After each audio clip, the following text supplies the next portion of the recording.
Et salut à tous. Et aujourd'hui on se retrouve pour la ronde 9 du championnat de France U20 à Agen. Alors on passe à la ronde 9 directement parce que à la ronde 8 j'ai été exempt et donc j'ai eu un point gratuitement et je me retrouve à 3,5 points sur 8 à cette dernière ronde. Je sais qu'avant la ronde je dois marquer le point pour atteindre mon objectif de 4,5 points sur 9. Mais malheureusement, avant cette ronde, j'ai mal dormi. En plus de ça, on devait se préparer à partir du camping le matin. Même si la partie était l'après-midi, on a dû partir le matin. Donc, on s'est levé assez tôt pour tout bien préparer, tout bien ranger, tout nettoyer. On s'est peut-être levé vers 7h du matin, sachant que je me suis couché vers minuit, 1h. J'étais pas trop en forme en arrivant à la partie. Et ça va se faire ressentir dans la partie. Vous verrez ça. Donc j'arrive à la partie, je regarde mon adversaire et il est vers 1700-1800 Elo. Je suis assez content. 1700-1800 Elo, c'est assez faible en Elo vu la moyenne Elo du tournoi et tous les gros Elo qu'il y a. Donc je m'assois, j'ai les blancs, bonne nouvelle. Et j'envoie E4, ok. Ça, c'est mon répertoire principal. Il envoie E5, cavalier F3, cavalier C6. Je me dis, ok, espagnol. Ça, je connais bien. Je me suis dit, ok, peut-être on va jouer un petit Gambit Marshall. Peut-être il veut jouer une berlinoise. Et là, cavalier E7. Alors, cavalier E7, je l'ai rencontré très peu en ligne. Mais je l'ai beaucoup rencontré à mon championnat départemental. Les 3 fois où j'ai eu les blancs, on m'a joué 3 fois cette ouverture. C'est assez rare, sachant que je ne l'avais pas trop rencontré. J'étais assez surpris et j'avais regardé un peu comment jouer cette ouverture. Et j'ai vu qu'on jouait plutôt avec du C3, D4. Pendant le championnat départemental, j'avais plutôt joué avec du D3.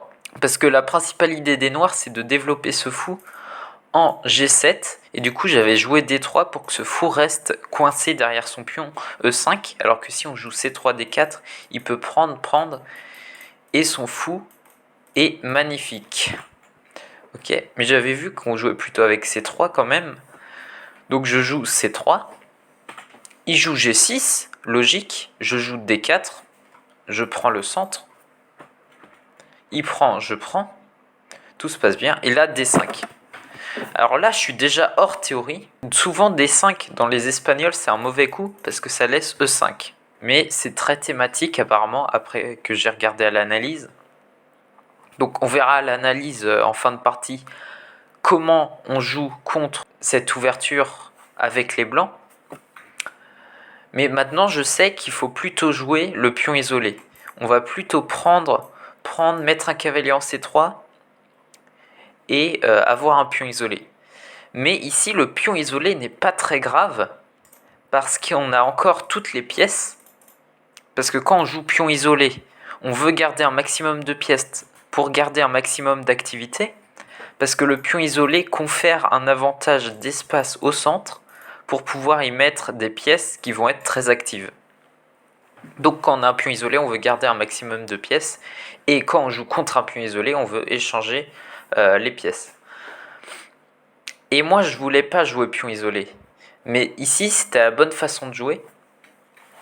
Et je me suis dit, ok, si je joue E5, je lui laisse une belle case en F5 pour taper ici. Donc je me suis dit, bon, tant pis, je vais quand même jouer pion isolé. Et là, il joue fou G7. Et là, je voulais vraiment pas jouer pion isolé, c'est ça mon erreur. Mais du coup, j'ai joué E5, qui est déjà une petite erreur, je pense. E5, je lui laisse la case F5. De base, quand j'ai joué cavalier C6, je me suis dit s'il prend, c'est pas très grave.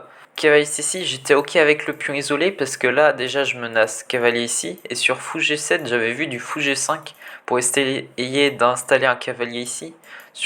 Ça peut devenir très chiant s'ils doivent donner la paire de fous comme ça. Surtout le fou de case noire. Donc j'étais ok pour jouer pion isolé, mais il joue fou G7. Et là, je me suis dit, ok, j'ai plus cette ressource. Donc, Il faut pas que je joue le pion isolé. Mais justement, j'aurais dû jouer pion isolé. Donc je joue E5. E5, je me suis dit ok, parfait, je bloque ce fou. Je gagne de l'espace au centre. Je vais mettre un fou en G5 et je vais essayer de contrôler cette case en F6 et peut-être d'y installer un cavalier. Il joue petit roc, fou G5, fou G4. Il menace fou prend. Sur dame prend, il prend ici. Et sur pion prend, il m'a doublé les pions. Du coup, je joue fou E2 pour parer cette menace. Et il joue F6. Et là, c'est la deuxième erreur de la partie. Je me suis dit F6. Ok, qu'est-ce que je fais? Si je prends ici, il va prendre, je prends, il prend. Imaginons petit roc, très logique, et là cavalier F5. J'aimais pas cette position parce que ces cavaliers sont très bien placés pour taper sur ma faiblesse. Sa tour, on dirait qu'elle est pas si bien ici, mais elle est déjà sur une colonne ouverte. Il lui reste plus que 2 coups, par exemple du, je sais pas, dame D7. Il peut déjà doubler sur la colonne F. Son développement va très vite, donc j'aimais pas trop cette position. Je me suis dit ok, qu'est-ce qu'il y a d'autre comme option? Si je vais ici, je me suis dit ah mince, il y a G5, fou G3, il prend, et F5, la marée de pions qui avance comme ça. Où je me suis dit même il peut prendre ici et gagner le pion tout simplement. Voilà. Donc je voulais pas jouer fou H4 et du coup j'ai joué fou F4. Mais c'est un mauvais coup parce que j'ai pas calculé jusqu'au bout. Donc dans vos parties, je vous conseille de calculer jusqu'au bout et surtout de calculer toutes les ressources adverses.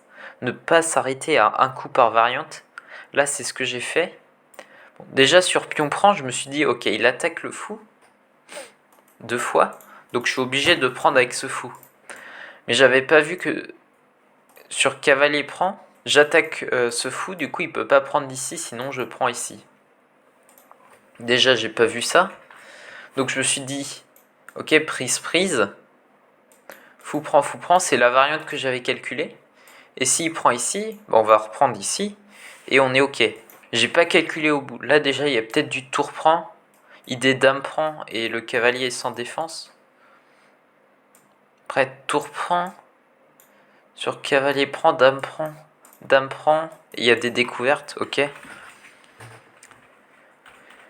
Donc j'ai pas calculé jusqu'au bout, je croyais que ça allait. Et là, en fait, j'avais oublié dans mon calcul le C6, donc j'étais pas en forme vraiment. Et le pion, en fait, je peux juste pas le défendre. Je me suis dit, ok, si j'essaye de m'accrocher au pion, avec dame 2, il y a tour ici. Imaginons, j'essaye de l'avancer, il y a juste tour ici. Donc je peux pas m'accrocher au pion. Et là, je sais pas ce que j'ai fait, j'ai pété un câble. Je me suis dit, ok, c'est la dernière partie, vas-y, j'envoie all-in. J'envoie tout. Je joue dame C2. L'idée de dame C2, c'est tout simple, c'est de faire grand roc et de lui envoyer tout dans la gueule. Ouais, je sais pas ce que j'ai fait. J'aurais pu jouer tranquillement avec petit roc. Grand roc, c'est suicidaire, il n'y a plus les pions D, C. Ouais, j'ai joué grand roc. Cavalier F5. Et là encore, je me suis cru en blitz. Je me suis dit, ok, il menace cavalier ici.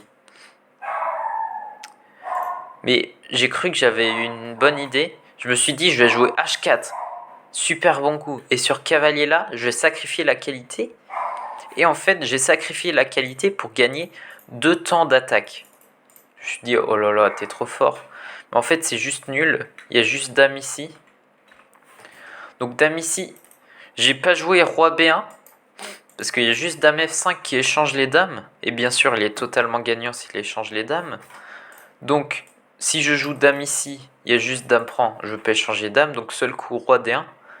Dame ici, je veux pas échanger les dames. Donc je joue dame ici. Et j'ai juste oublié dame D3.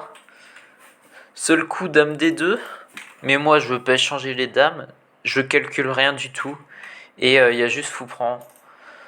Sur dame prend, il y a tour A8 qui fait très mal. Et en fait, ça va mater. Et j'abandonne. Donc, partie assez décevante. J'ai fait n'importe quoi. J'aurais dû mieux dormir, mais on décide pas trop quand on va bien dormir. Bon, partie à oublier. Et donc on va passer à l'analyse sur lichess. Et on se retrouve sur l'analyse sur lichess. Donc on va voir comment jouer contre la Cosio avec les blancs. Donc je vais mettre ça, voilà. Fou ici. Et j'ai vu, après la partie j'ai analysé, je me suis dit ok c'est bizarre, D5 je connaissais pas dans l'ouverture. Comment il faut jouer en fait. Parce que D5 ça me paraissait fort, ça m'obligeait à jouer un pion isolé, je me suis dit c'est pas possible. Les noirs peuvent pas prendre un aussi grand avantage juste dans l'ouverture. Je veux dire, l'espagnol n'est pas réfuté. Il y a forcément une meilleure façon de jouer que je connais pas. Et là j'ai vu qu'on peut jouer avec D4 directement. Ce qui est très rare dans l'espagnol, on joue plutôt avec C3, D4. Mais ok, j'ai vu qu'on pouvait jouer des trucs comme ça. Tac. Et jouer plutôt avec du Dame D2 et Grand Roc. En fait, vu que l'adversaire a fait un fianchetto, il a mis un pion en G6, logique, et donc ça peut nous servir de levier ici pour attaquer. Donc voilà. Donc je vous conseille quand votre adversaire fait un fianchetto assez rapidement dans la partie et que vous n'avez pas encore roqué du même côté que lui, songez à jouer grand roc. Bon, s'il a fait petit roc, et s'il a fait un fianchetto par là et qui fait grand roc, faites petit roc. Et vous allez attaquer plus facilement parce que ici, quand le pion arrive en H5, vous pouvez déjà prendre et vous avez déjà une colonne ouverte. Alors que lui, quand son pion sera en A5, bah, il lui faut encore un temps pour toucher ma structure. Donc l'attaque blanche va plus vite. Donc contre la Cosio, je vous recommande de jouer plutôt avec Grand Roc. Un jeu très agressif. Mais ça peut sortir les noirs de leur prépa. Parce que je pense peu de joueurs font le plan avec D4. Regardez, c'est que 7% des joueurs qui ont fait ça. Enfin, des parties de maître. Mais c'est quand même le deuxième meilleur coup de l'ordi. Profondeur 45, quand même. Bon, sinon, l'autre façon de jouer contre la Cosio avec les blancs, c'est de jouer tout simplement petit roc, G6 et jouer C3, D4 comme j'ai fait dans la partie. Et là, il y a bien D5 qui est fort. Je connaissais pas ce coup. Et là, l'ordi conseille E5. Mais là, théoriquement, il faut plus jouer le pion isolé. Des trucs comme ça. Bon, on est content si les noirs prennent. Parce que ça nous fait une bonne structure contre ce fou. Contre ce cavalier aussi. Et plutôt jouer comme ça, on a toutes les pièces. On a une assez bonne activité. Les noirs doivent roquer ici, sinon il y a du tour 1. Et peut-être fou G5, on gagne des temps, on se développe. Et là, on a déjà une petite avance de développement. On a déjà du cavalier E4. Fou prend, et vraiment, c'est pas clair. On a peut-être du cavalier F6 des fois. Donc le pion isolé, ici, n'est pas déconnant. Vu qu'on a une petite avance de développement. Et c'est ce que j'aurais dû faire. Du coup, dans la partie, j'ai plus joué avec C3 direct. Ok. G6, tac tac. D5. Et ouais, et là j'aurais dû prendre. Même c'est joué à 60. E5 c'est joué très peu. Mais ça a l'air ok. Fou G7. Et là, j'ai joué petit roc, oui. Petit roc. Fou G5. Donc là aussi j'aurais dû regarder les plans de mon adversaire. Le plan de mon adversaire, ça va peut-être être de jouer avec du C5 pour casser cette structure. En tout cas, mettre la pression sur D4. Et du coup, jouer du fou G4 pour mettre la pression ici. Parce que mon cavalier ne défendra plus D4. Donc j'aurais peut-être dû jouer H3 comme il le conseille. Pour empêcher les fous G4 qui mettent la pression sur D4. Mais bon, j'ai pas fait attention à ça. fou G5, fou là. Et là, évidemment, l'ordi conseillait de prendre... Ah oui, je lui doublais les pions. Ah, j'aurais pu faire ça. Après, j'aimais pas trop faire ça parce que il a du C5 et ses pions doublés sont pas si faibles que ça. Parce qu'il va pouvoir s'en débarrasser d'un et en plus casser ma structure avec du C5 qui met la pression sur D4. J'ai le fou G4 qui cloue mon cavalier qui protège D4. Donc j'aimais pas trop fou prend. J'aimais bien ce coup. F6. Et là j'aurais vraiment dû prendre. Quitte à jouer un truc égal, mais au moins je suis pas moins bien. Et j'ai décidé de jouer fou ici. Bon, qu'il y ait une erreur, ça perd... Ah non, il a pas fait ça. Fou prend. Cavalier prend. Non. Fou prend. Il a pris ici. J'ai pris ici. Prise, prise. Et c'est 6. Bon, après, là, j'ai complètement pété un câble. Ah, d'ailleurs, j'ai pas fait petit roc. J'ai pu jouer fou G5 ici. Il a joué...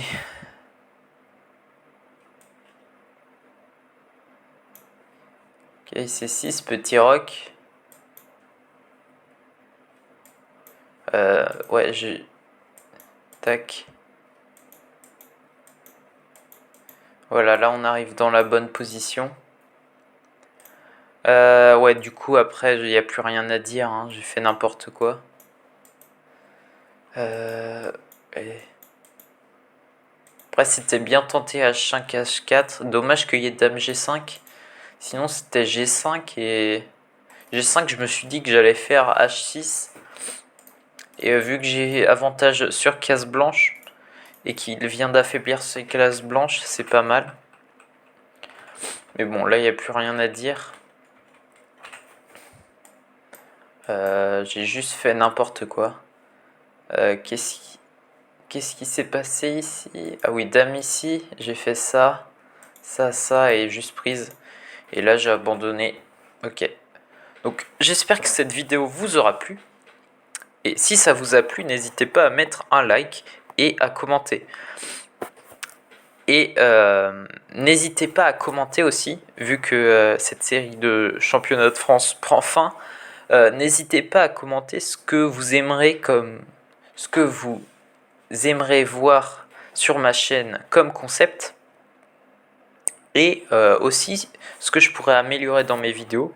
Ça serait très sympa de votre part si vous faites ça. Et sur ce, à plus.